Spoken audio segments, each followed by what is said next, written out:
Ano ba? Ilang araw tayo hindi nag-uusap eh. Tuwing nag-aaway tayo, wala kang imik.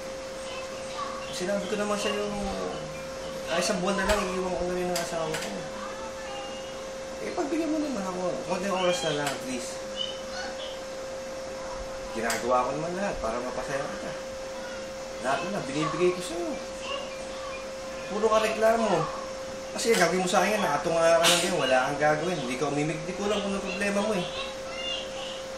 Kaya nag-sorry ako, hindi ko na ulitin. Eh, isang buwan na lang, magiging masaya na tayo eh. Lusa tayo ng bansa. Di ba yun ang pangarap natin dalawa, di ba? Tama na, hindi ka na magalit. Ha? Sorry na, sorry na. Papasok na ako sa office. Ayan na, text na lang kita, ha? Okay, bye-bye.